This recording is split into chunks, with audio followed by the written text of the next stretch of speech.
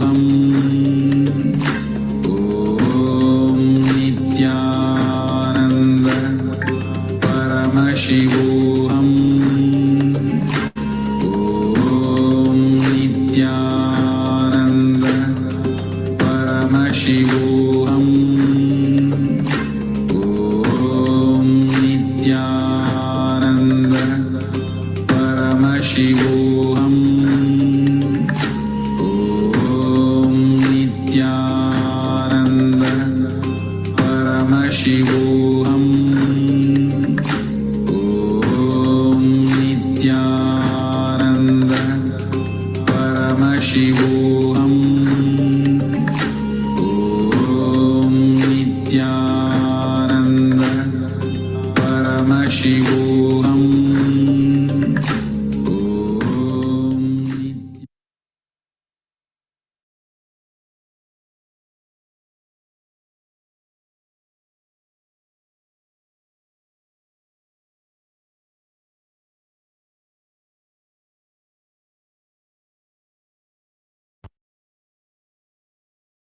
Yes. Let's slowly open our eyes. Then become aware of our surroundings.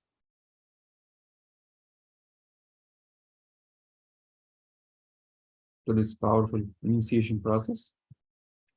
Let's now move to the power manifestation session.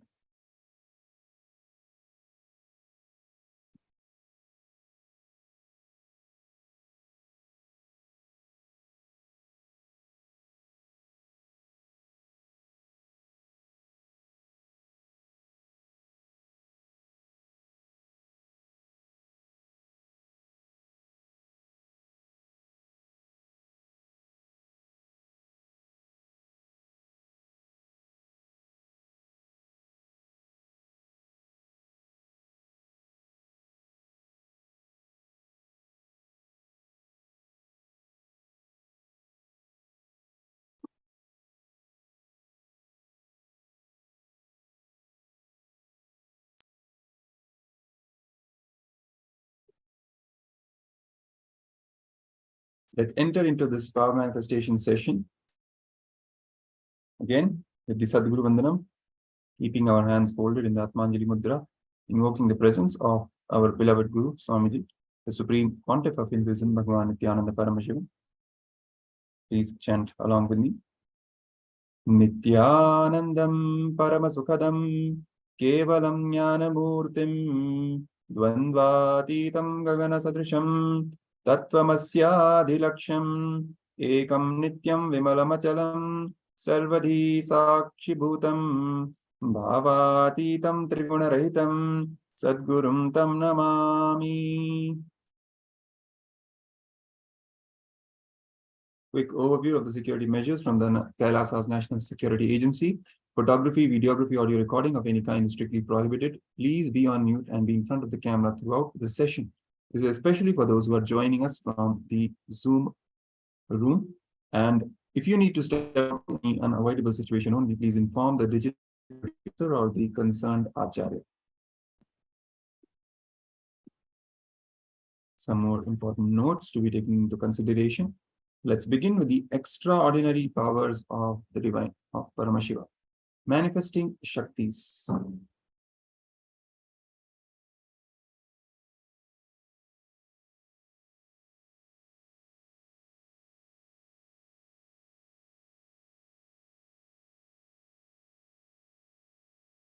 Every jnana, that is ultimate truth, mapped into your prajna, consciousness, manifests as prajnana, possibility and power of every being. Who is Paramashiva? Paramashiva is the primordial divinity in Hinduism, the ultimate reality and cause, which is self-effulgent, Swayam Prakasha, all-pervading, unchanging, beyond time, space, form, and causality. As the fundamental base of Avyakta, the unmanifest, and Vyakta, the manifest existence, he performs the Panchakritya, or 5 cosmic acts. And these acts are Srishti, that is creation, Sthiti, maintenance or sustenance, then Samhara, rejuvenation, Trobhava, pulling out of delusion, and Anugraha, liberating grace for all living entities. 5 phases and 5 faces of Paramashiva. Now, along with the Panchakritya, which are represented by the 5 faces, FACES, of Paramashiva in the Sadashiva Murti, each of this phase also is associated with the 5 phases, PHASES, of Paramashiva. For example, the Srishti phase, FACE, of Paramashiva, which corresponds to manifestation, the cosmic action of manifestation, it itself goes through the 5 actions of manifestation, sustenance, rejuvenation, pulling out of delusion, and liberation. And these 5 phases are what are being described here as the 5 phases of each phase of Paramashiva. For example, manifestation is manifested, manifestation is sustained, destroyed, then pulled out of delusion, and then manifestation itself is liberated. Same goes for the Sthiti, the sustenance phase of Paramashiva. Sustenance is manifested, then sustained, then rejuvenated, pulled out of delusion, and also liberated. Samhara, rejuvenation. This phase also goes through these 5 phases. Rejuvenation is manifested, rejuvenation is sustained, rejuvenation is rejuvenated, rejuvenation is pulled out of delusion, and rejuvenation is liberated. Trobhava, delusion itself is manifested, sustained, destroyed, pulled out of delusion, and liberated. Similarly, for Anugraha phase, liberation, it is manifested, it is sustained, it is rejuvenated, it is pulled out of delusion, and it is liberated. The Supreme Pontiff of Hinduism, Bhagwan Nithyananda Paramashivam, is the reviver of Kailasa, the ancient and modern civilization, the great cosmic borderless Hindu nation, the first nation for Hindus. The SPH is an avatar from Hinduism and is the Supreme Pontiff of Hinduism. He has made kinds of power manifestation, yoga, and temple-based universities for humanity. Sovereign Order of Kailasa, led by the Supreme Pontiff of Hinduism and Nithyananda Order of monks, nuns, and Hindu diaspora, are working for global peace and to give superconscious breakthrough to humanity. Nithyananda Hindu University is the world's largest Hindu university with extended campuses in 150 countries. It is collecting, organizing, preserving, time-capsuling, decoding, spreading, and reviving 20 million source books of Hinduism and 64 sacred arts, sciences like Ayurveda, music, dance, sculpting, astrology, Vastu, and many more. The Supreme Pontiff of Hinduism is the 293rd Guru Mahasannidhanam of Shyamala Pita Sarvagna Pitam, the ancient apex body of Hinduism, and present emperor of Suryavamsha Surangi Samrajya. The Supreme Pontiff of Hinduism has survived the worst persecution of multiple assassination attempts on person and character by anti-Hindu elements, the Hindu Mizya forces.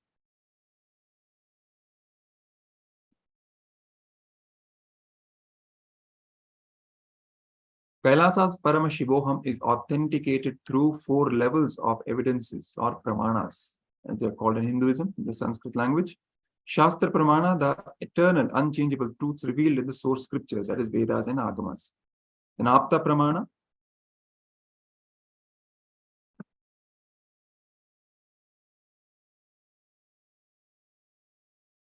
that is the experiences and results of aptas or authorities of Hinduism, the Vedic rishis and scientists who time tested and verified the science. Then Atma Pramana, or account of the Supreme Pontiff of Hinduism, Bhagavan Nithyananda Paramashivam, this millennium's avatar, his personal experience of power manifestation, that forms Atma Pramana, and then the Pratyaksha Pramana, or empirical evidence from observation and scientific experimentation, which forms the Pratyaksha Pramana.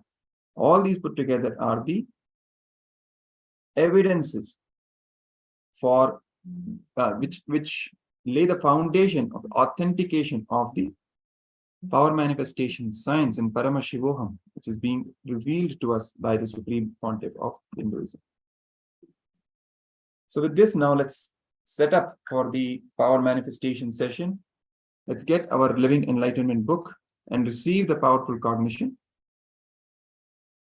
Let's get a pen and paper and an opaque cloth or eye band. For this power manifestation, we'll be using the third eye, not the two physical eyes. So we will be closing the two physical eyes with opaque cloth wrapped around them or an eye band. Let's also make sure we have a camera with timestamp application and also a Krishna Shila if you have one. If you don't, nothing to worry about. And also make sure the timestamp is clearly visible on the timestamp application on the screen before we start. And the purpose of this timestamp application is for you to record the power manifestation session so that you can share your experience of live power manifestation with more and more people as an evidence, as your Sakshi Pramana and their Pratyaksha Pramana, and be inspired and convinced that this is actually a reality. Power manifestation science is real and is being revived by the Supreme Pontiff of Hinduism on planet Earth, so that they can also come and experience this amazing transformative experience and give a breakthrough to their own life. The third eye, the Agnya Chakra, the power of the third eye is what we are going to manifest. The Shastra Pramana, the scriptural reference to manifest the powers of the third eye, comes from Vijnana Bhairava Tantra in the Shivagamas. Kapala anta mano nasya tishtanmi lita lochana kramena manaso dadhyat lakshayet lakhyamuttamam, which means by fixing the mind on the inner space within the crown center and sitting stably without any movement, having the eyes closed in succession, by that stability of the mind and inner space through the power of the third eye, one directly sees the ultimate goal, Lakshyam, by having the vision beyond the sight that reveals any object or place attaining the space of oneness with Source, Paramashiva. This is directly from the source scriptures of Hinduism, this one being taken from the Vijnana Bhairava Tantra. Apta Pramana comes from Kumara Kanda Rudra Samhita, Shiva Mahapurana, which forms one of the 18 Mahapuranas. In this verse translates to Sri Vishnu said, by the method of the emitting of the life-filled energy, Viryam, from divine third eye of Paramashiva onto the ground will certainly be. From that life-filled energy, the son of Paramashiva named Skanda will be born. So this forms the Apta Pramana for the existence and the power are related to the third eye. Now the Atma Pramana from the life of the Supreme Pontiff of Hinduism himself, his 360-degree vision experience, the enlightenment experience that he had at the age of 12 in Tiruvannamalai, his sacred hometown. The Supreme Pontiff of Hinduism, Bhagavan Nithyananda Paramashivam, for the first time saw a complete 360-degree vision on the coral hillock called Pavadakundru and experienced enlightenment. It is on the same rock that Devi Parvati did tapas, that is penance, and became enlightened. So this is the first Nirvikalpa Samadhi experience, enlightenment experience that the Supreme Pontiff of Hinduism had at a tender age, which forms the Atma Pramana for the existence of third eye and the powers related to oneness experience, which is talked about in the scriptures of Sanatana Hindu Dharma. revealed by Paramashiva himself. So let's start with the power manifestation first round. First power which we are going to manifest is the blindfold reading and seeing the picture through the third eye, keeping the two physical eyes blindfolded. Instructions for this power manifestation for all those who have joined us.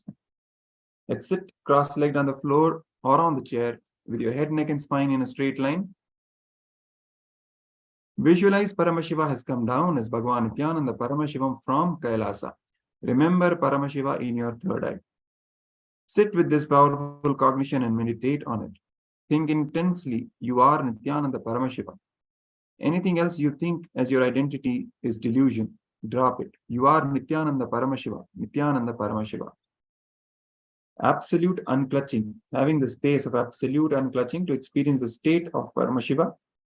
Complete completion to experience the space of Paramashiva. Oneness to experience the powers of Paramashiva. Intensely vibrating in Ajapa Japa of Mahavakya, Om Nithyananda Paramashivoham. And deep feeling connection with Bhagavan to experience the being of Paramashiva. So let's quickly get our powerful cognition from the Living Enlightenment book.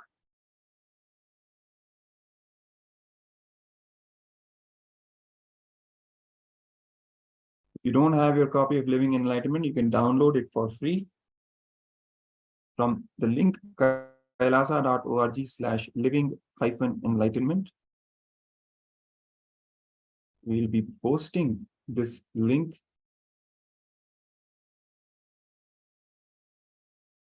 If you don't see the link, just read it out to you, kailasa.org/living-enlightenment.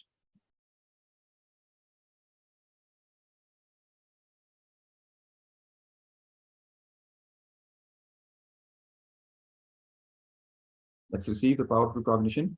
Remember Swamiji, now we're in a space and open a random page from the book Living Enlightenment and receive the powerful cognition, whatever Swamiji is revealing on that particular page that you open. And then now let's move to the power manifestation. Once you've received the powerful cognition, turn on the video recording and tie your eye bands. Make sure you've tied your eye bands. I will be projecting a picture on your screen.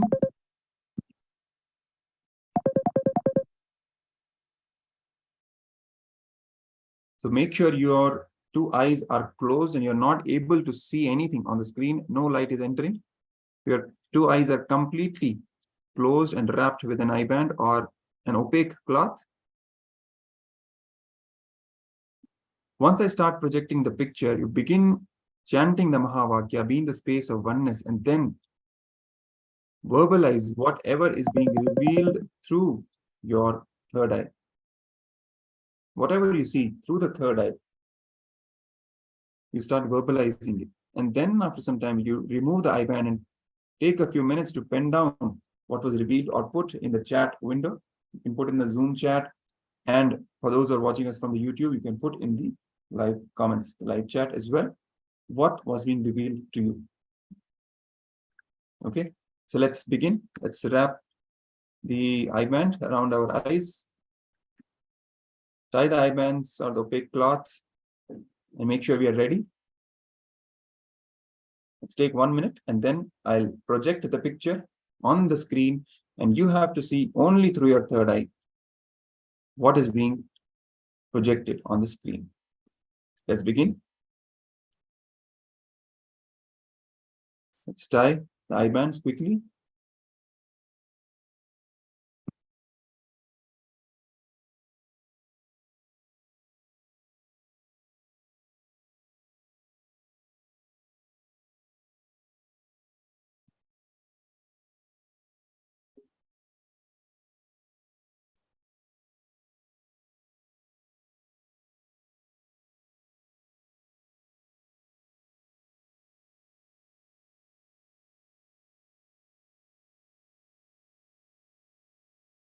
Yes, so Now I'm projecting the picture on the screen, and you have to let your third eye reveal to you. Remember Swamiji in your third eye.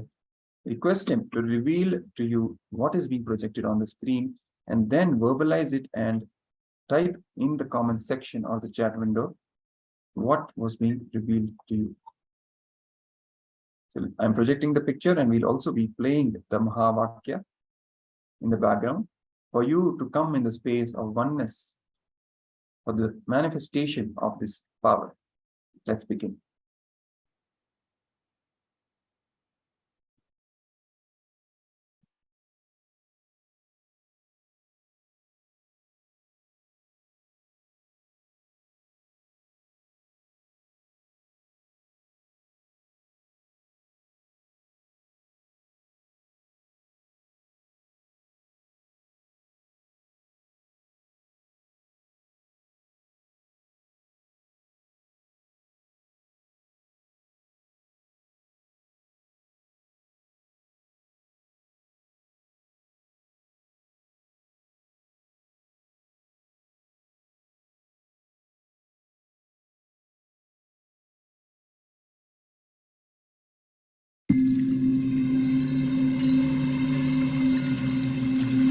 I welcome with my love and respects. All open, all your three eyes. Om Nithyananda Paramashivoham.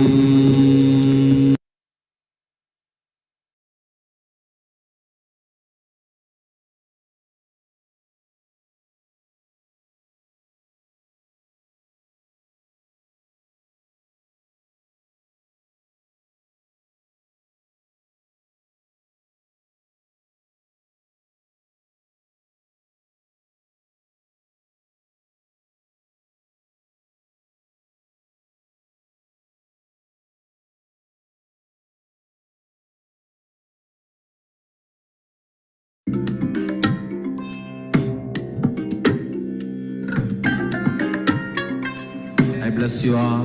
Let you all open all your three eyes and manifest the powers of Mahasadashiva. Om Nithyananda Paramashivoham.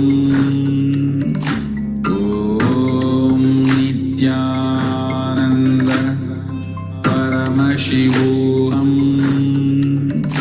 Om Nithyananda Paramashivoham. Om Nithyananda Paramashivoham.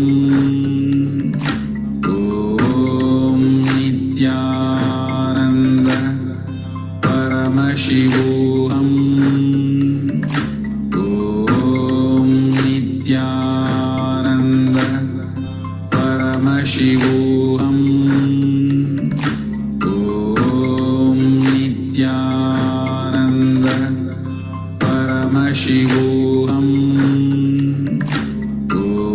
Nithyananda Paramashivoham. Om Nithyananda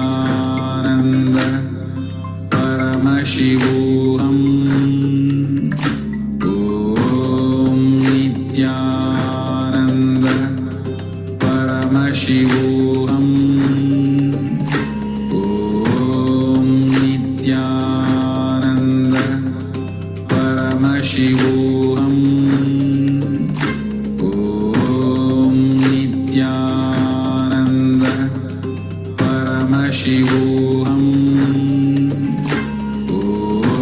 Om Nithyananda Paramashivoham. Om Nithyananda Paramashivoham. Om Nithyananda Paramashivoham.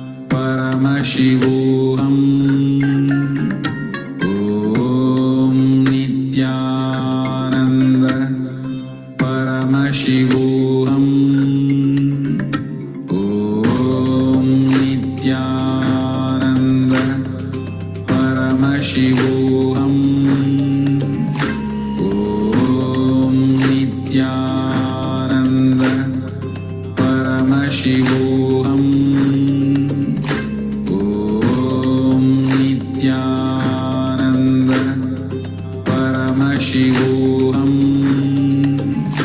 Om Nithyananda Paramashivoham. Om Nithyananda Paramashivoham. Om Nithyananda Paramashivoham. Om Nithyananda Paramashivoham. Om Nithyananda Paramashivoham. Om Nithyananda Paramashivoham. Om Nithyananda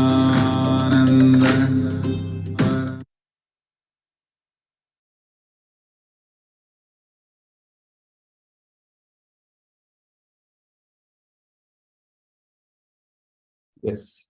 So now you can start putting in the chat window whatever is being revealed to you. You can open your eye bands.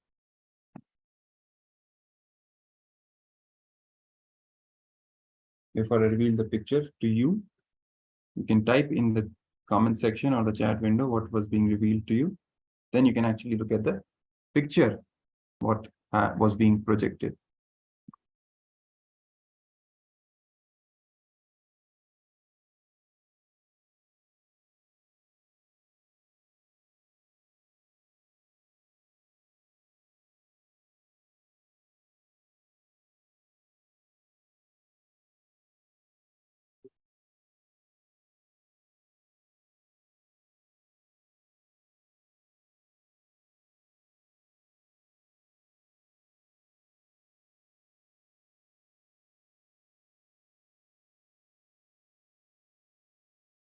This is the picture that was being projected.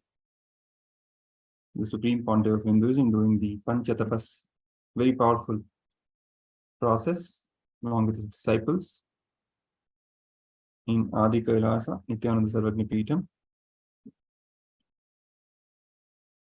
In 2010, this picture is being taken.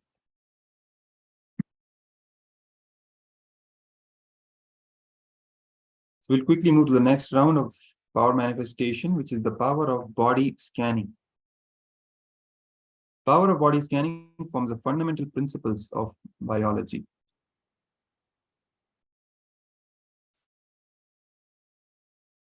And this round is about scanning and identifying the body weight, the weight of the body. Let's quickly receive the powerful cognition from the Living Enlightenment book. As we don't have a volunteer here, you can simply connect with me and scan my body and read the food habits that I have. Or you can also let your third eye reveal to you my body weight. Simply manifesting the power of body scanning, whatever your third eye reveals, you can put in the comment section or the chat window.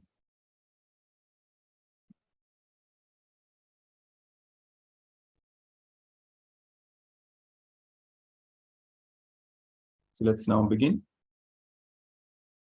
Turn on your video recording and make sure you are recording the power manifestation, and then put in the chat window whatever was being revealed by the third eye. Now close your eyes, sit in the straight line, chant the Mahavakya.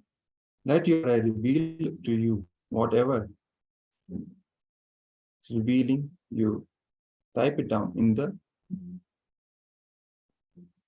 comment section. Yes, so now let's begin. Let's again start chanting the Mahavakya and manifest this power of body scanning.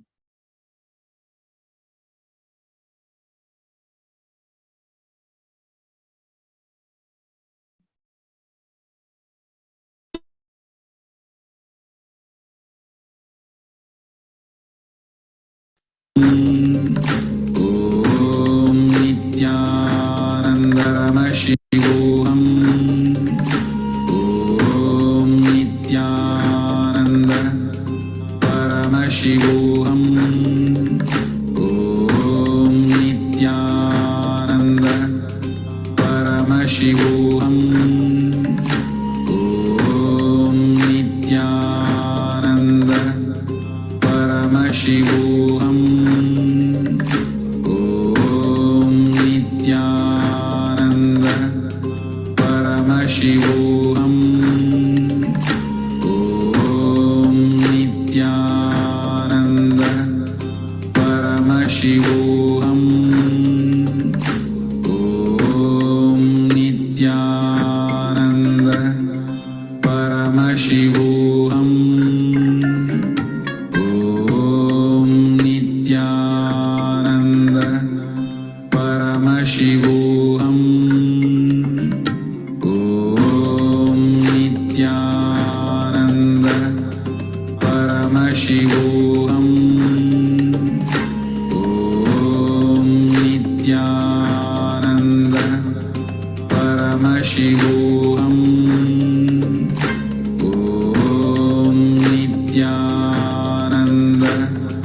Paramashivoham. Om Nithyananda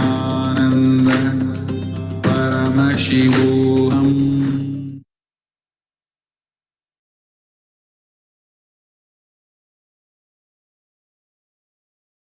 Yes.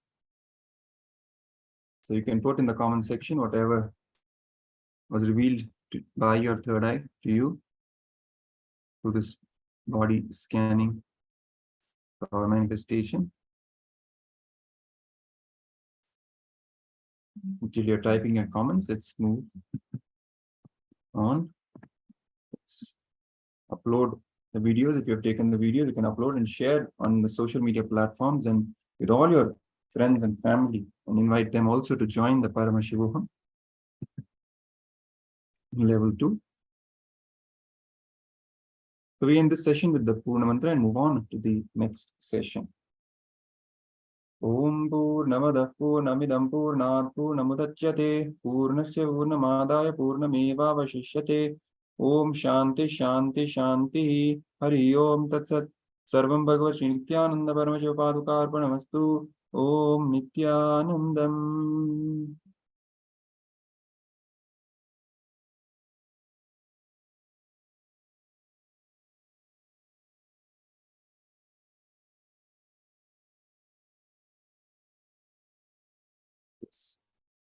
So now let's move to the next Jnana session, powerful cognitions by the Supreme Pontiff of Hinduism on the subject of conscious health, how to manifest conscious health.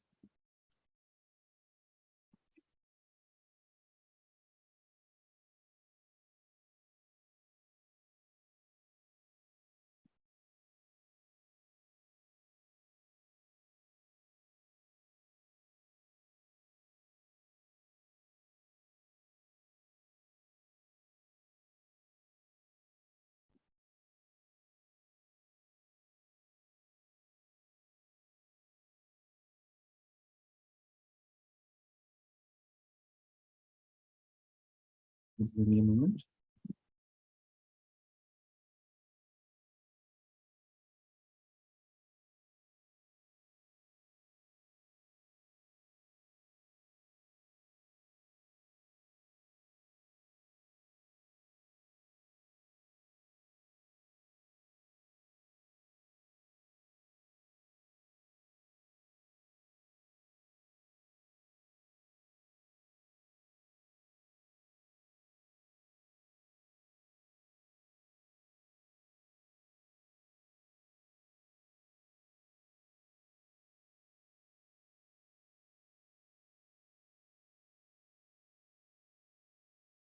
Yes.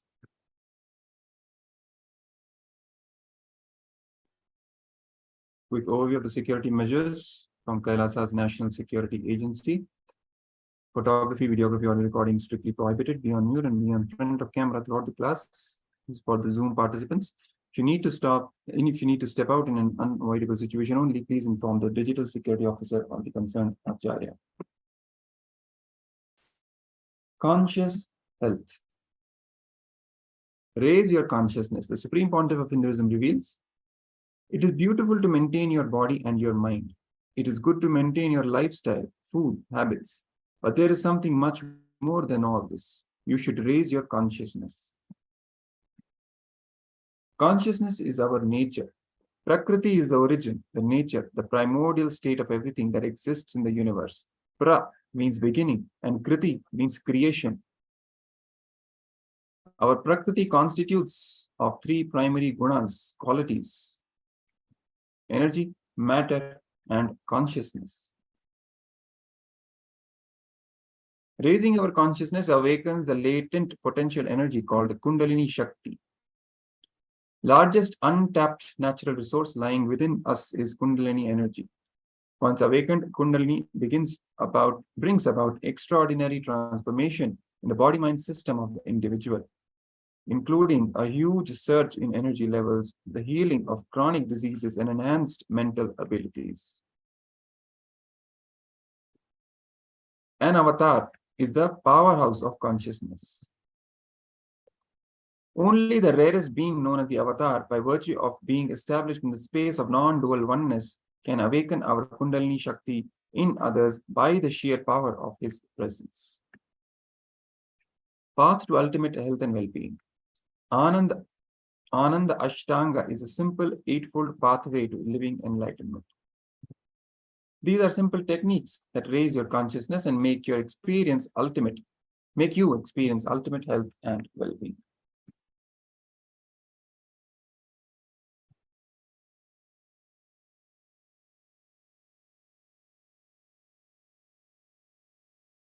Sorry for the technical glitch. Just give me a moment.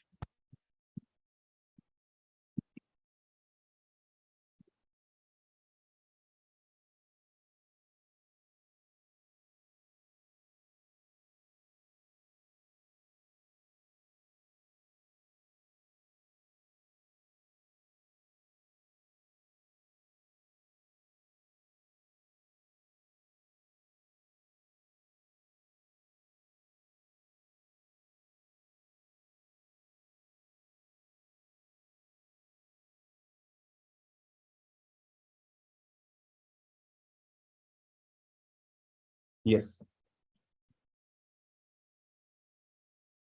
Ananda Ashtanga, Arogya Yoga, Ananda Yoga, Nitya Yoga, Jnana Yoga, Dhyana Yoga, Karma Yoga, Raja Yoga, and Bhakti Yoga. These are the eightfold path in the Ananda Ashtanga given by the Supreme Pontiff of Hinduism, which is the path to ultimate health and well-being. First, Arogya Yoga. Arogya means health. In Ayurveda, health is defined as the dynamic state of balance between mind, body, and environment. Our dietary habits, lifestyle, and thinking have a collective effect on our overall health. Ahara, that is diet. Vihara, lifestyle.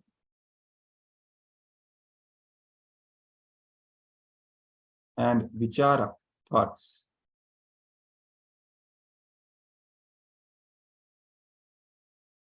So on all these three levels, dietary habits, lifestyle, and thinking, which have a collective effect on our overall health,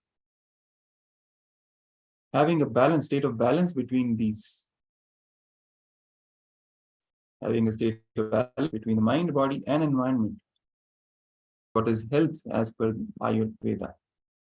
Ahara, that is diet. So what kind of diet we should have for having a healthy mind and body? Choose organic, vegan, and sattvic food. Organic, that is non-GMO, that is genetically modified food. Non-genetically modified food is what is recommended. And organic food, the remains of fertilizers, pesticides, and other chemicals should not be there in your food. And in your food, if they are present, they get into the brain grooves and are the cause for low thought currents. Vegan diet, that is animal-based food, brings suffering and pain in your muscle memory and harm your possibility for enlightenment.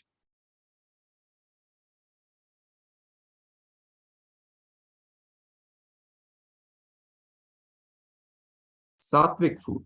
Light and easy to digest sattvic food gives clarity and brings peace of mind, leading to devotion, fulfillment, and bliss. So this is the kind of diet, ahara, that is recommended and prescribed by the Supreme Pontiff of Hinduism for maintaining a healthy mind and body, and also consciousness, and raising our consciousness. The Shastra Pramana for this comes from the Rig Veda, the first among the Vedas,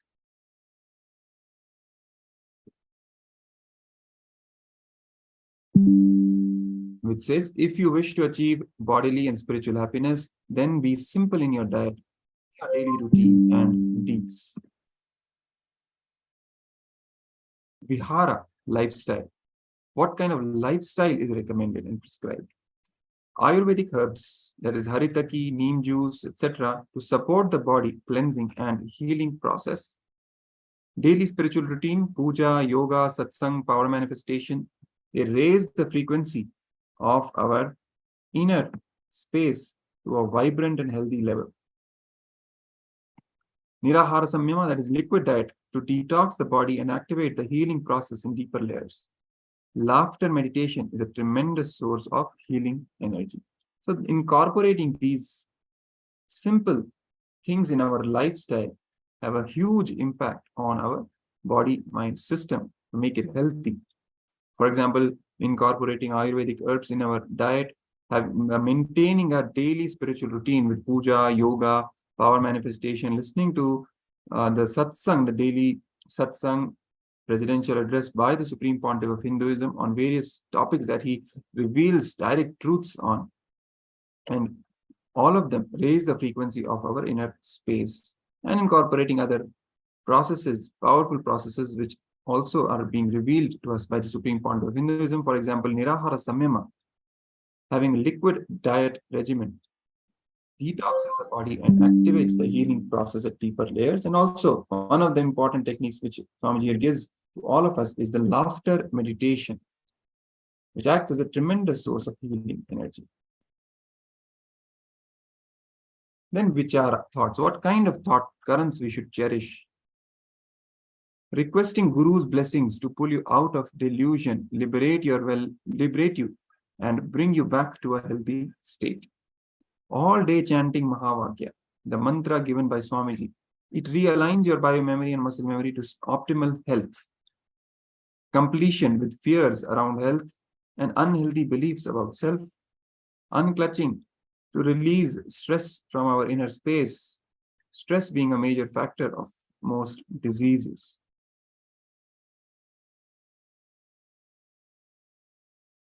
So practicing unclutching, completion, chanting Mahavakya, and requesting Swamiji's blessings, all of them put together are a great source of infusing energy and health into our body and mind and raising our consciousness. Ananda Yoga, the second path, the second step.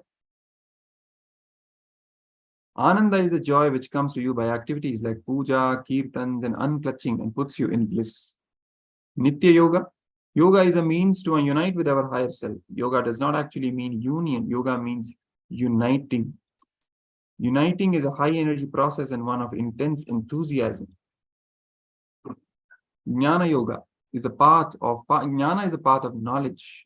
When we have a particular understanding and that understanding becomes a part of your lifestyle, the understanding releases energy and discipline in you. This awakens the part of your brain. Bliss is a byproduct of this new psychological revolution trying to settle in your system, which is the Jnana Yoga. Next is Dhyana Yoga. Meditation raises your frequency. You feel intense joy, peace, and bliss. Not only the mind, but the object on which you have been meditating lose their boundary and become one. Then Karma Yoga.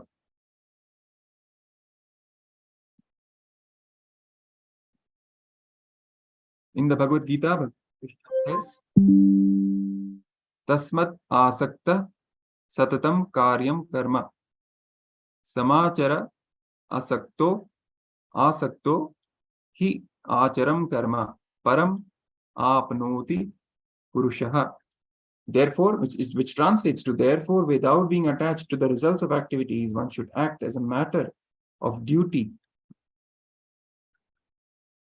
For by working without attachment, one attains the supreme.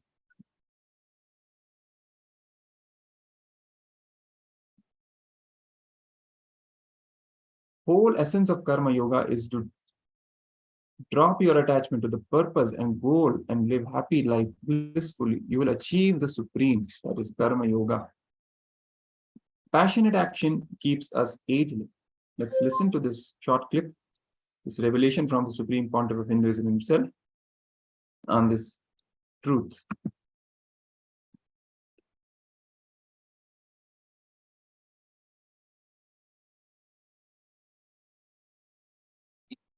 If you can understand, your existence should not be altered, only should be experienced, your execution will become perfection. Unfulfillment, incompletion, yet to be achieved feeling should not be cherished in your existence. Because in your existence, nothing more need to be added. But in your action, there should be so much of passion, as if only that action is going to give you complete fulfillment. It's like when you see drinking water in the desert after 3 days of thirst. You know, running, grabbing and drinking that water only is going to save your life. Doing action, execution with that passion.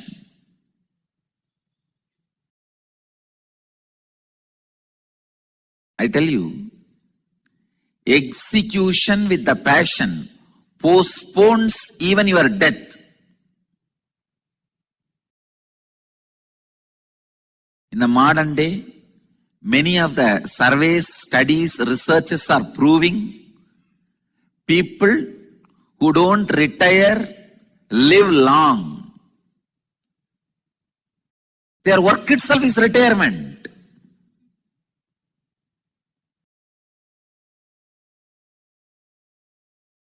I tell you, do not get retired.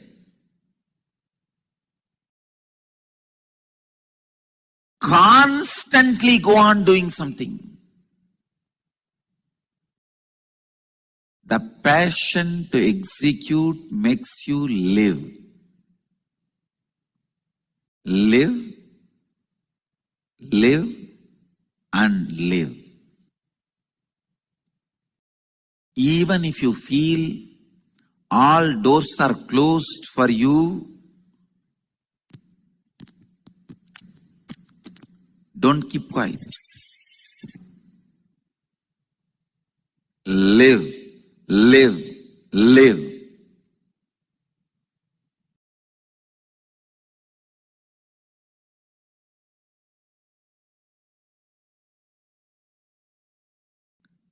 The moment you start feeling there is something wrong in your existence, whether you act or not, you will only be suffering, torturing yourself and others.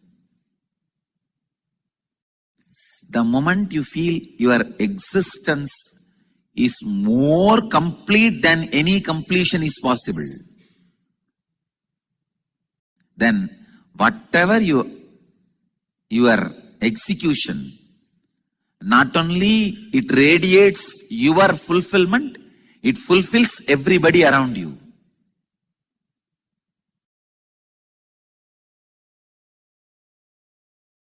Execution with right understanding of existence is romance. I tell you,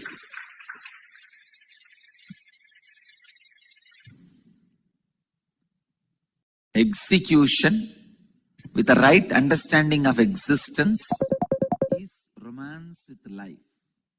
Every breath is a romance. Every step is a romance. It's romancing with the whole life.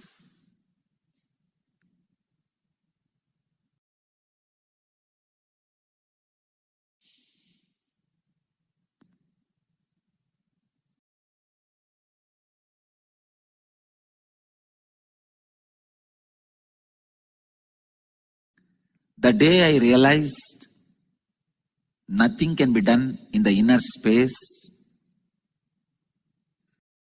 I became enlightened. Understand, your inner space is like a huge globe. But what you perceive as your inner space is the 2-acre patta land which you are having. Your document, registration document. That frog showing the 1 rupee coin to the elephant.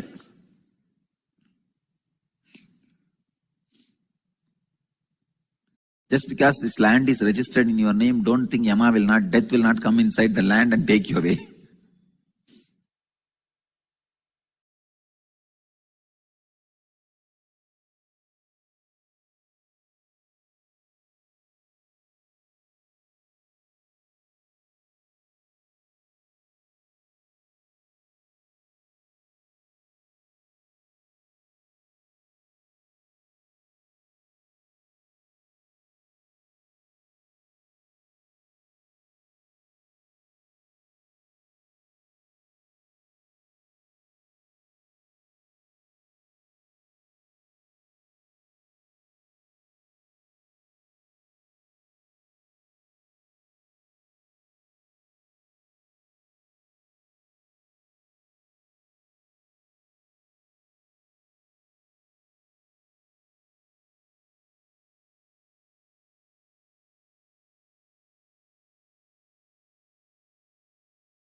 Yes.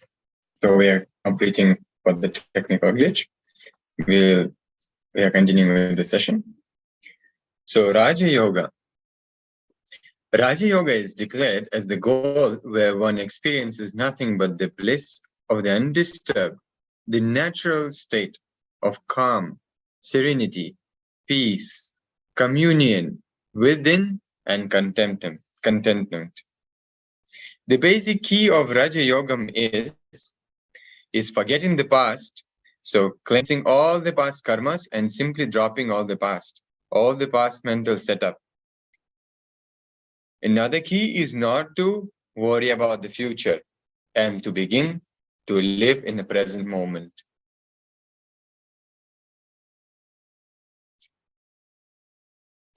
Another one is a Bhakti Yoga. Bhakti Yoga is the path of loving devotion to God and Guru. Sincerity, devotion, and faith reveals to us a new dimension in our life. The very sincerity itself has got enough energy and strength to open a new dimensions in us.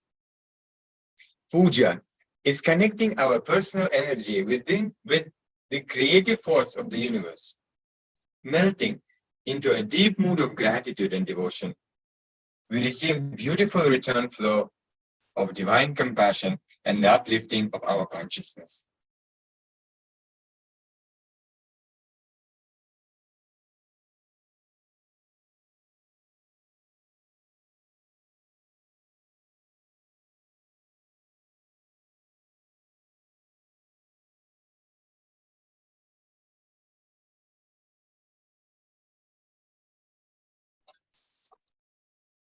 So another method or technique for the healthy mind and consciousness is unclutching. Now we will spend a few minutes unclutching. Now let us close our eyes. Just do not connect any words. Whatever words are rising in you, just let them rise. Don't connect them with any other thought. Just don't create distract. Just unclutch. If you feel bored, or if your mind asks what to do, just unclutch from that thought also. Don't even connect with that thought. Just sit and be unclutched. If your mind connects with a thought, just unclutch. Unclutch from both the identities. Do not create, maintain, or destroy any thought.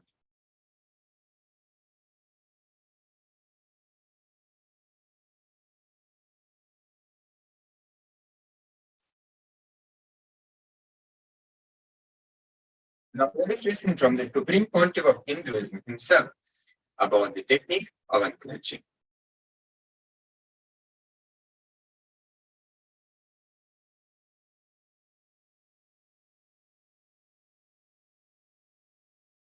Nothing can be compared to the unclutching. I'll just put the whole unclutching in one line. Listen. Decide not to engage or continue, create, maintain, fight, destroy, play with any thinking process in you. That's it. Do not create, sustain, maintain, fight with, try to destroy, anyway engage. Do not do anything with your internal thought process. Just unclutch. And I tell you, it will develop such powerful will persistence in you. Such powerful will persistence.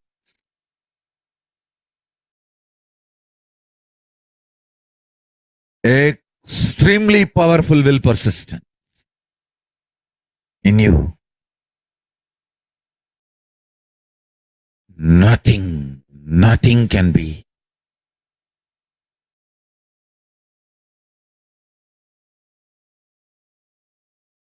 compared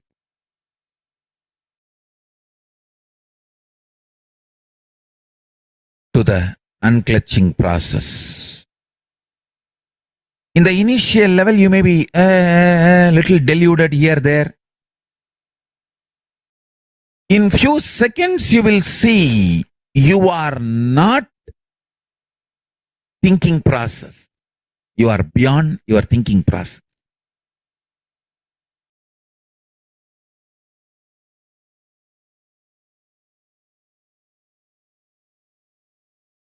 You will sit with yourself in a very matured way, highly matured way.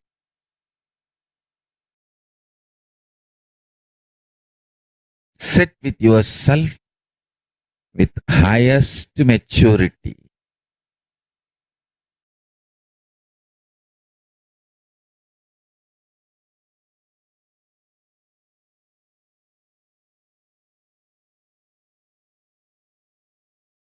That is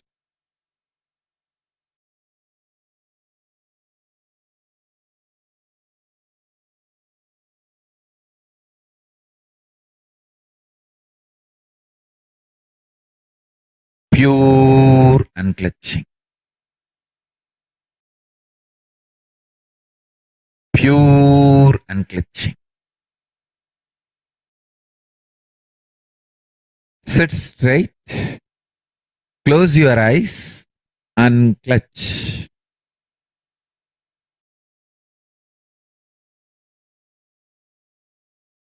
Decide to unclutch. Disengage, unclutch from all thought process.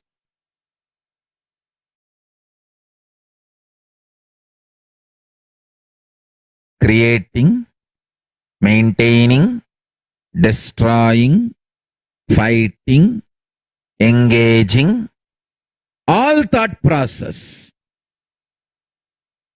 Unclutch from all thought process.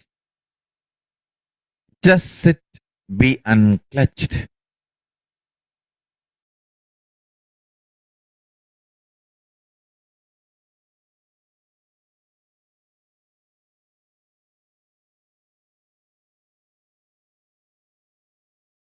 Yes. So now we'll move to the next technique of centering ourselves. It's called the centering technique. Here, the instruction is to infuse awareness into your whole system. A very simple meditation technique to center yourself in your body from swastha.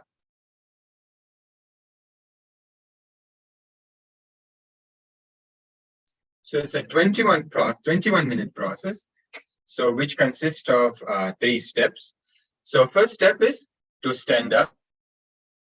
You will close your eyes, tie your ribbon, and tense every part of your body, part by part, starting with the feet, then moving on to calf muscles, knees, thighs, hip, abdomen, chest, and back, shoulders, then arms, hands, neck, face, and head. When you tense your feet, visualize your feet is like a beanbag and squeeze them completely to infuse awareness into that part.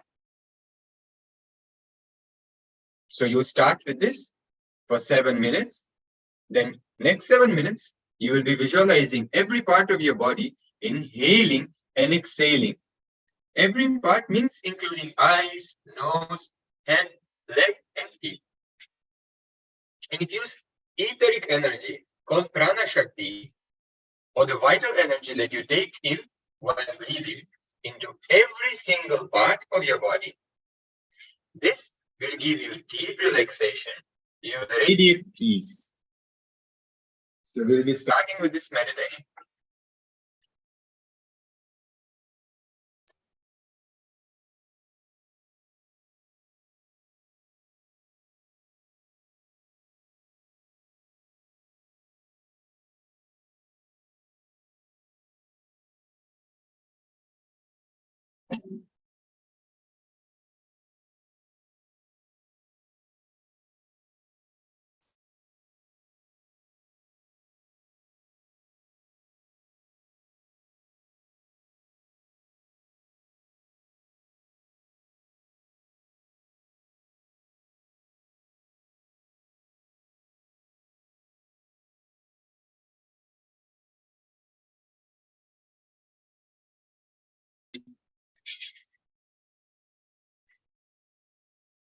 Okay.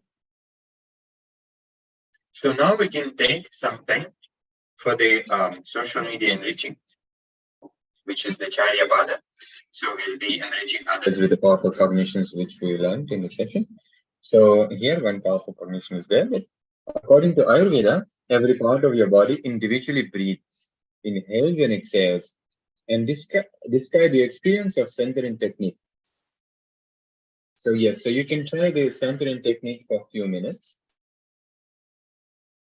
and then you'll be sharing it on the social media. You can go to SPH Nithyananda Paramashivam page on Facebook, and you can go to the event section, and you can share your experience there with the hashtags of Paramashivoham, Nithyananda, and KAILASA. Also, feel free to use any other related hashtags which you like.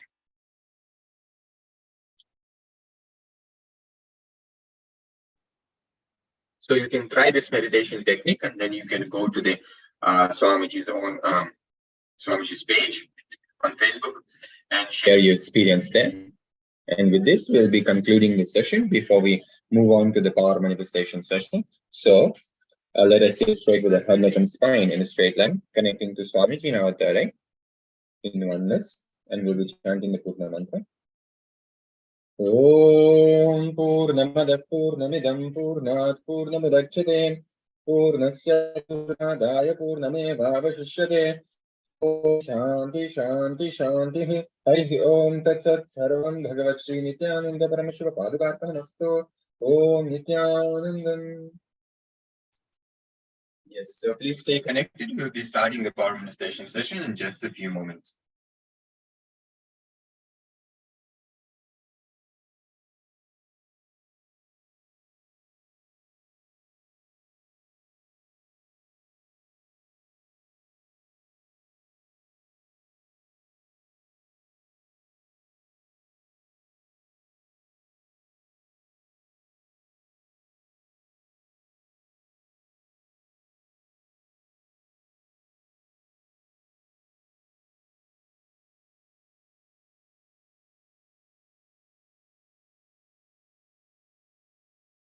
Yes, so we'll be starting with Sadhguru Vandanam for the next session of power manifestation. So let us sit straight with head, neck, and back on a straight line. Connecting to Swamiji Nathadaya and Ananda.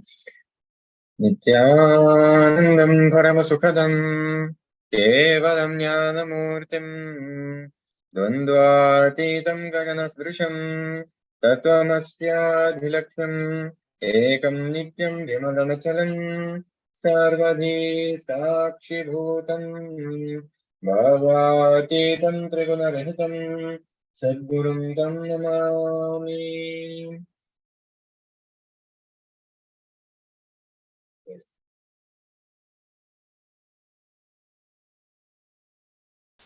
Security measure that from Kailasa's National Security Agency. These are my mandatory measures. And they are that photography, video, audio recording of any kind is strictly prohibited during all sessions. Please be on mute. Be on camera throughout the class. If you need to step out in an unavoidable situation, only please inform the digital security officer.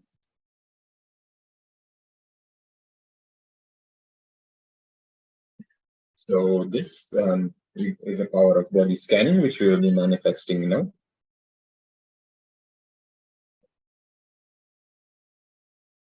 So you can open the enlightenment book, which you can access online, or you can, if you have a physical copy, you can use that as well. You'll be connecting with Swamiji through the book and opening it on any page. It opens and receiving a powerful cognition from that book. You'll be meditating on that powerful cognition to manifest the power.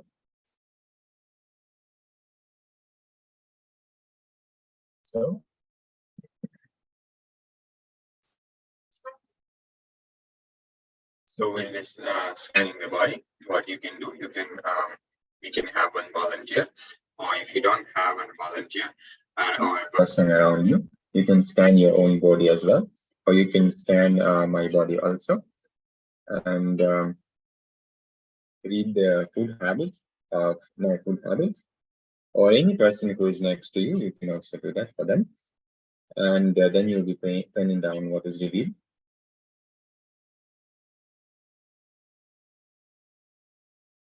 So yes, before you start the power manifestation, please make sure to use a timestamp camera. You will be recording a power manifestation.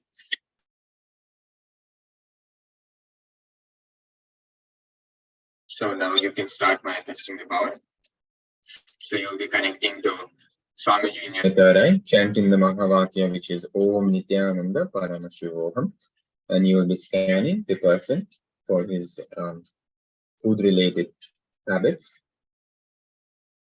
remembering Swamiji in the third eye. So whatever Swamiji is revealing, you will be verbalizing that. You will be then writing it down as well. So we can start that. Please start this process.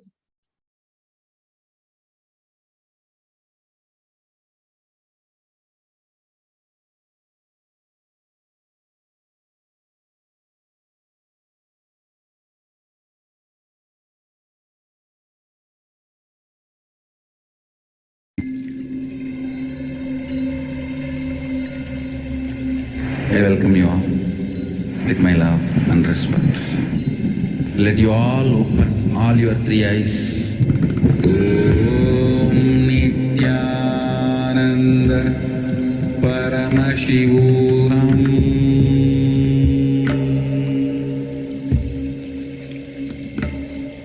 Om Nithyananda Paramashivoham.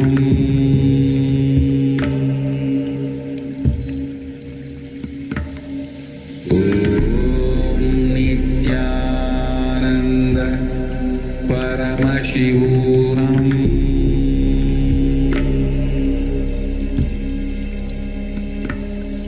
Om Nithyananda Paramashivoham. Om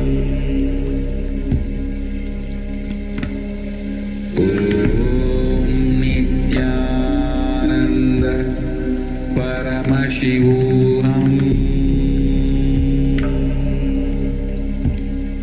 Paramashivoham. Paramashivoham.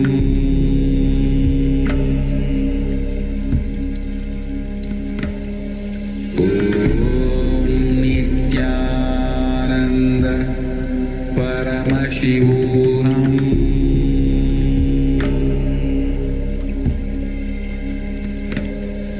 Om Nithyananda Paramashivoham.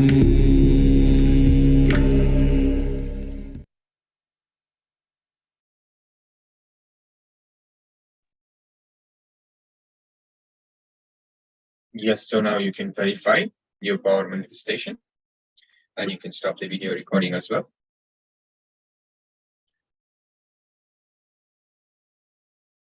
You can also take few minutes to upload the recording. You can go to KAILASA SPH Nithyananda Paramashivam Facebook page, and you can go to the event section of the page, and you can upload your video which you recorded, the video of your power manifestation, to share it with others, to let people also mirror the neurons and get connected to Swamiji and this beautiful science of power manifestation, so they can also experience it for themselves.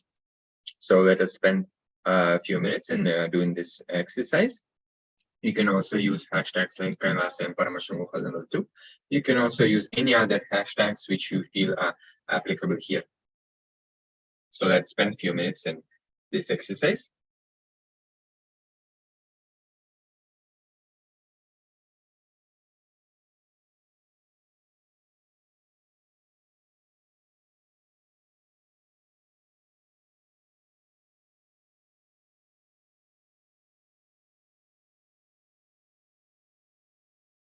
Ananda Paramashivoham.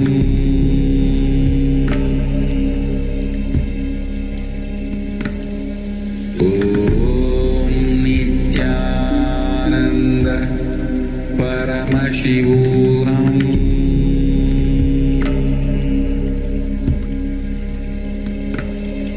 Om Nithyananda Paramashivoham.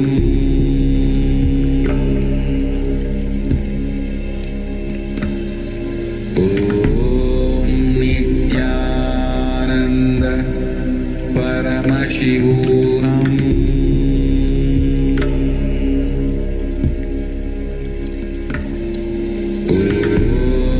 Nithyananda Paramashivoham.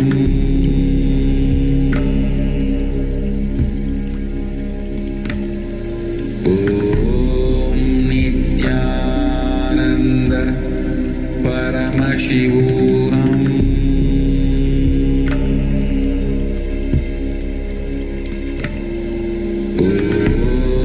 Nithyananda.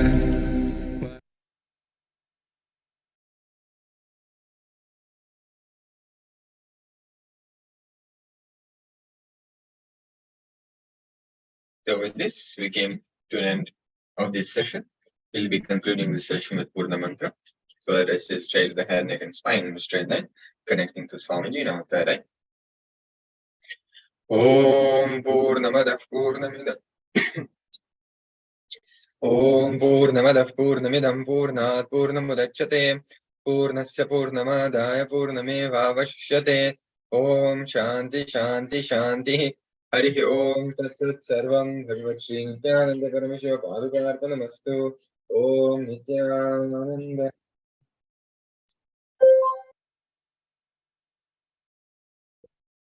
Please stay connected. We'll be in session in just a few moments.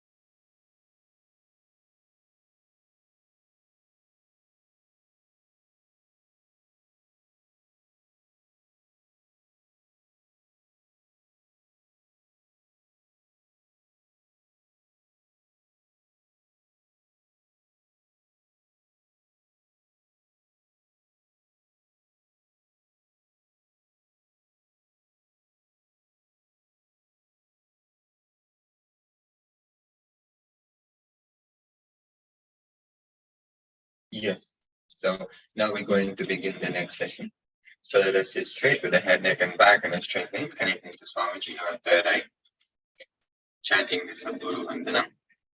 Nityanandam Paramasukhadam Kevalam Jnanamurtim Dvandvatitam Gagana Sadrusham Tattvamasya Ekam Nityam Vimalamachalam Sarvadi Sakshi Bhutam Bhavatitam Trigunaranitam Sadgurum Tam Namami.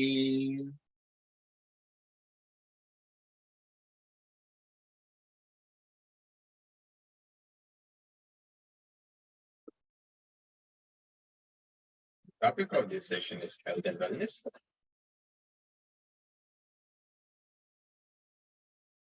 Before we move to the session, let us go through the quick security measure from KAILASA's National Security Agency. These are mandatory measures to follow, which are that photography, video, or audio recordings of any kind is strictly prohibited during all sessions. Please be on mute, be on camera throughout the class. If you need to step out in an unavoidable situation only, please inform the registered security officer.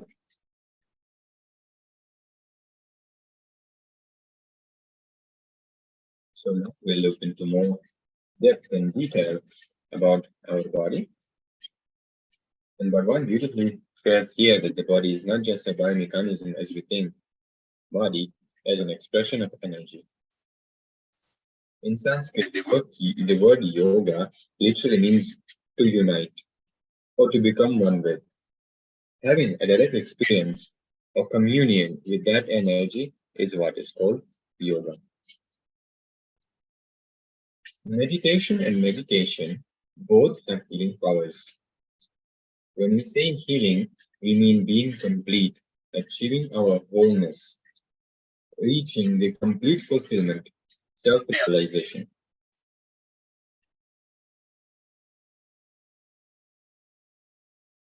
Our body is pure intelligence. It is force plus intelligence, which means that it can respond to every single thought of our mind. It is created, maintained, and destroyed according to your thoughts. So you are the creator, the Brahma, you are the preserver, the Vishnu, and the destroyer, the Rudra of your body. Body is alive and functioning just to reach the state in which one can experience the deep restful awareness. The very purpose of your existence is to achieve the ultimate experience of your consciousness, the ultimate bliss. Tantra beautifully says that we can't continue any thought unless we remember our form. Our complete memory is recorded in our form. So here Bhagavan beautifully brings our attention that working on the body, that having completion with the body is at most important, even to bring clarity and completion in our thinking. We accumulate too much of negative emotions or toxins in our system. Memory elements are stored in our system, where negative emotions lead to a buildup of toxins inside our being. And that is the reason we are not able to achieve the deep restful awareness and a blissful state. We have our boundary as long as we create trouble for ourselves and others. And the key to come out of it is to drop the worries. When we drop the worries, we experience that timeless awareness. One of the biggest incompletions or powerless cognitions that all of us are carrying in relation to our body is that we think that we are not enough by ourselves.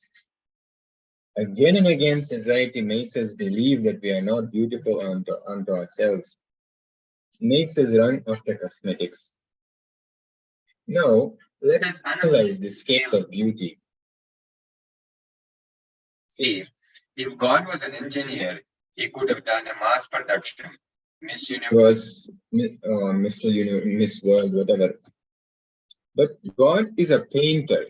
He's an artist. That is why he has made each one of us unique. Everyone is unique and enough unto themselves. But we never feel relaxed in what we have, and we create a gap between us and our body by comparison. And this leads to uneasiness, which is the root for all disease. See, male being attracted to female and vice versa is natural. But when a male has a poster or image of a male model and wants to be just like him, or the female wants to look like a female model, then there is something seriously wrong in our being. Creating this separation from the body is the root cause of all disease. By doing this, we start rejecting our body unconsciously. We don't feel homely with our body because we don't love us as we are. We want to be seen as somebody. When we create a model, we abuse and disrespect our body. See, this thought that you are not enough unto yourself is a wedge between you and your body. There is a beautiful book in Advaita Vedanta called Swaraja Siddhi. This first thing we need to achieve is to reclaim the kingdom of the body.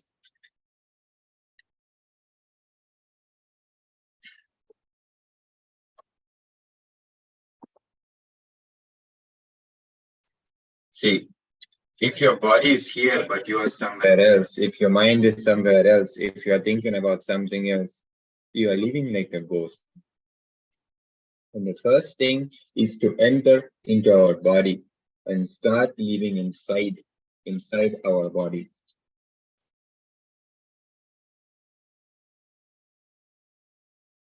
Swamiji beautifully shares that all our pain is nothing but our body asking for attention, space, and energy. If we give attention to our body, all problems will go away. Only when we don't give attention, we have disease. The problem is that we never allow anything to penetrate us. Either we are lazy to ask questions, or we keep quiet due to courtesy.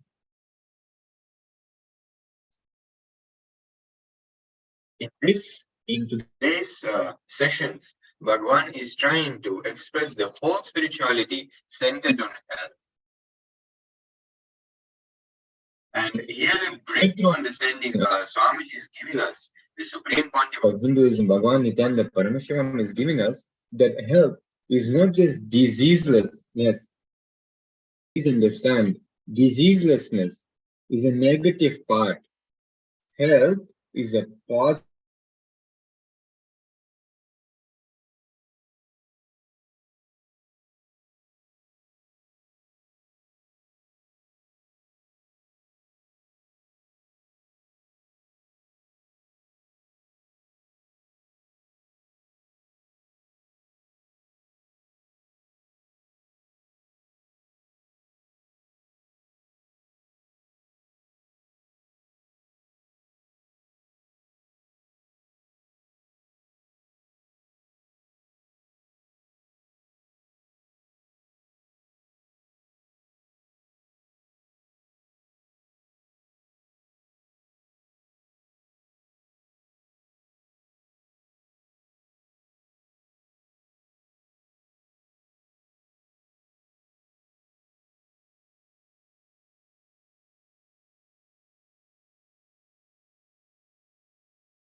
Sorry for that.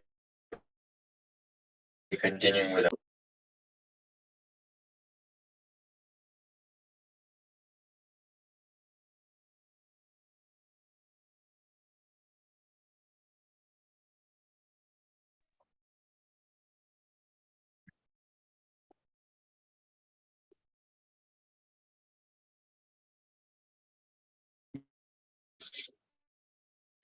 So we all need to understand one very important thing, that all we have is only one thing, which is body. We do not handle this body properly. Whatever we speak about, whether it is religion or meditation or spirituality, it is just dreams which turns the mind.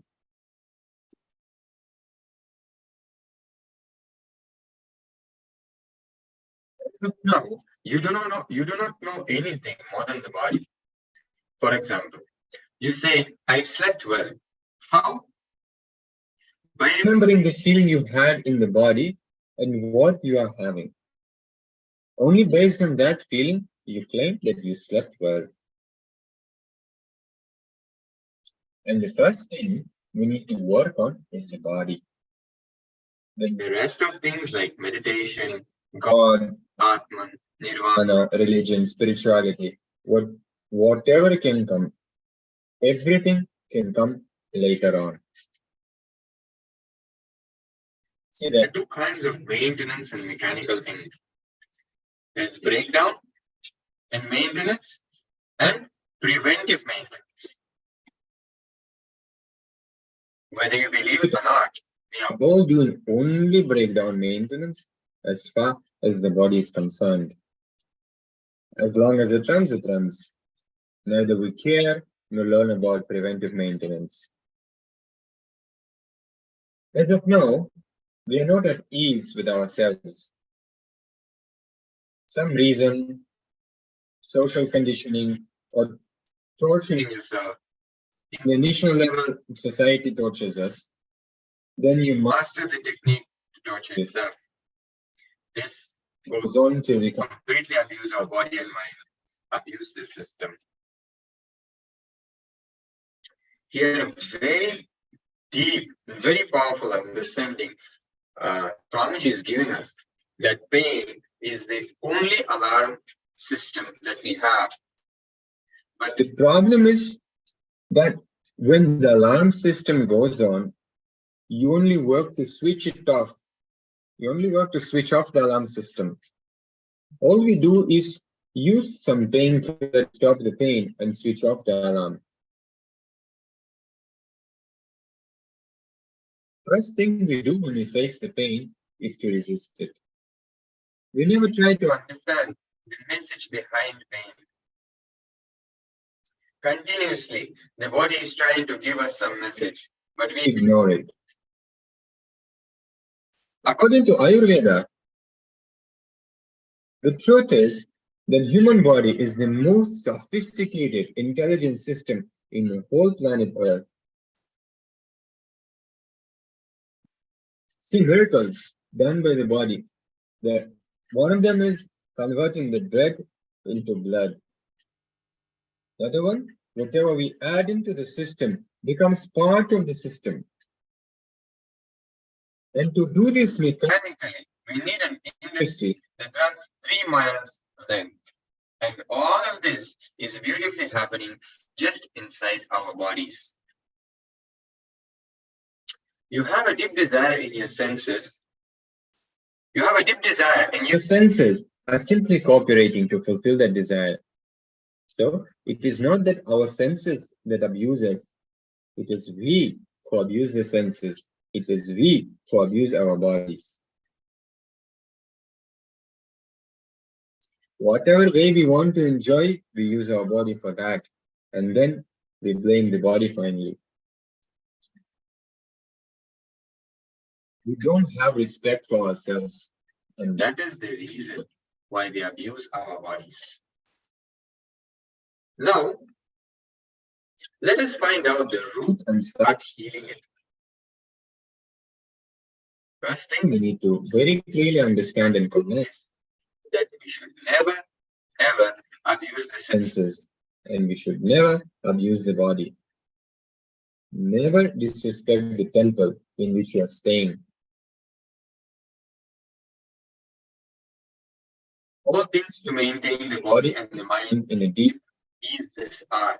So here, Bhagavan is beautifully giving us various different methods in various different ways how we can maintain, how we can bring and maintain our body to the state of easiness. And they are the breathing, different breathing techniques, visualization techniques, different kriyas which combine both different meditations and different verbalizations like chanting, for example.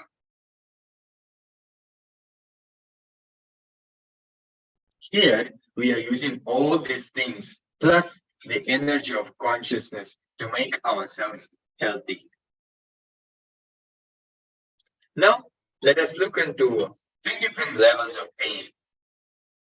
First one being the superficial pain. Second one is irritation, which is normally a different ulcers inside our body. And then diseases. And here, very important to understand that whatever you have, plus if you have a suspicion of some disease as well, that is classified as a disease. Again, Bhagavan is reminding us that the body is not just a biomechanism as we think. Body is an expression of energy. Now let us move to the exercise. So take a book and write a list of pain, diseases, and different uneasiness feeling that you are having. Please write it down for yourself. You are not going to show this to anyone. This is only for yourself. So write down sincerely.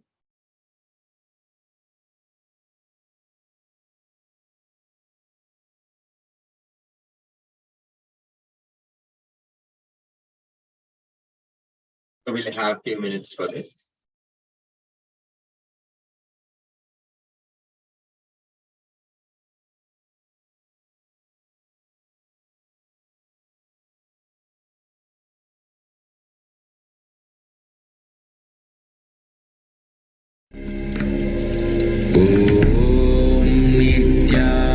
Nithyananda Paramashivoham.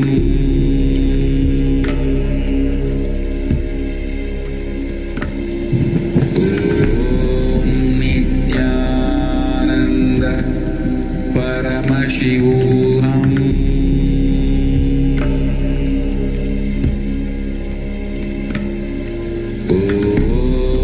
Nithyananda Paramashivoham.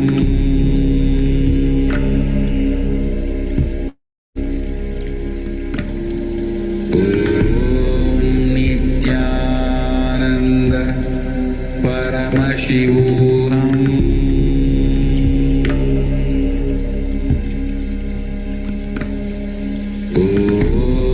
Nithyananda Paramashivoham.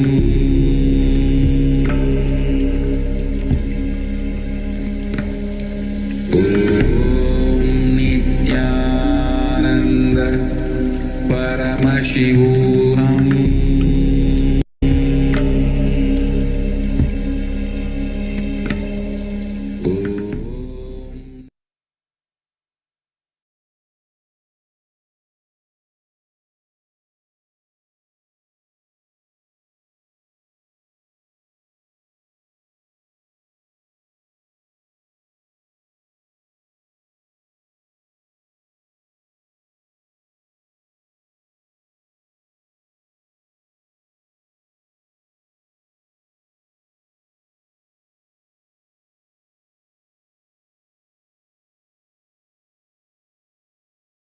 So now we are going to work on our body to remove the unnecessary toxins.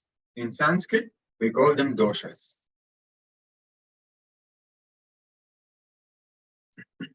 Basically, the dosha is due to the imbalance of vata, pitta, and kapha.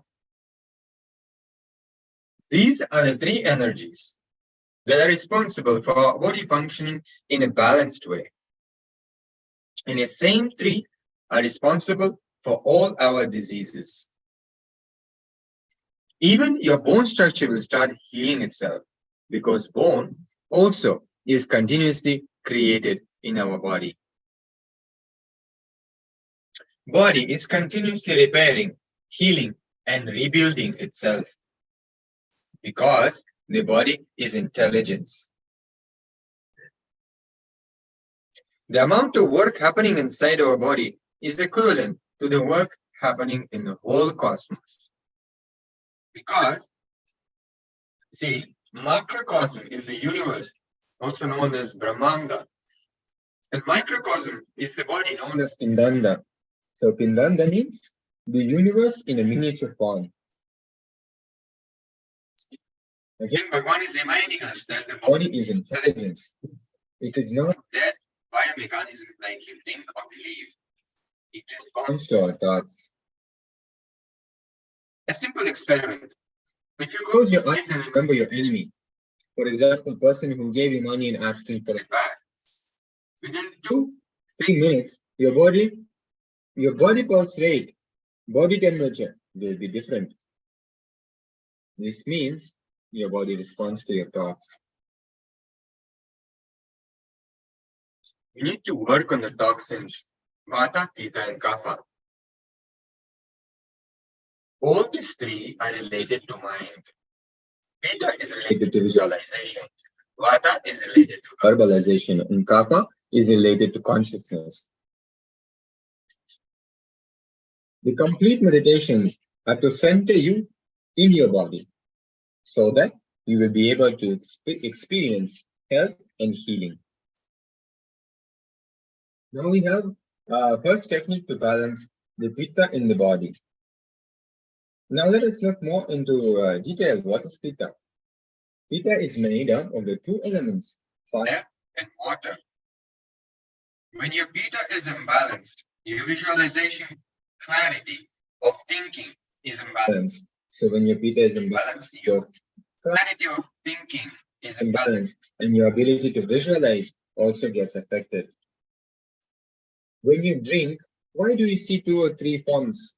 And this is because the Pitta is imbalanced. Whenever you carry irritation in you, the Pitta in your body will get imbalanced. This Kriya is from Ayurveda system. It is related to the bioenergy. And here is the meditation method.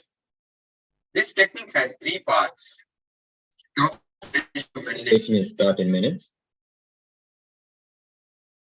So close your eyes. The first 10 minutes, in standing position, completely shake body from head to toe. This will awaken the unused energy centers in the body. Let your body become liquid-like.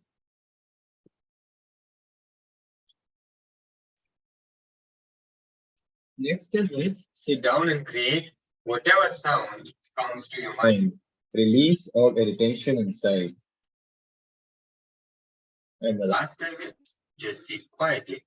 Witness whatever is happening in your body and mind without passing any judgment on any of your thoughts or resisting any of thoughts. Here's another technique which is called centering technique. See, we don't live using our whole body, and the grace is lost when you choose one part of the body and reject the other part. First thing, when you suppress one side, by and by, you start living only with one part of the body.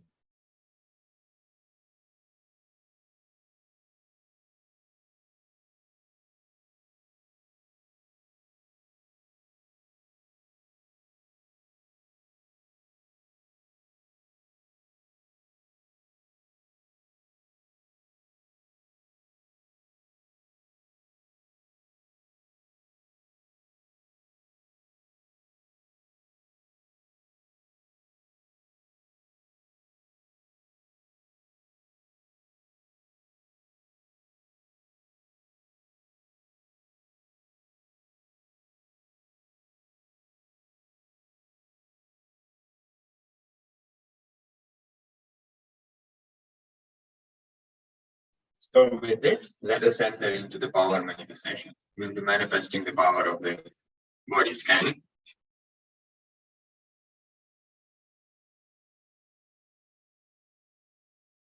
So we need one volunteer whom we will be scanning for his food and sleep related patterns.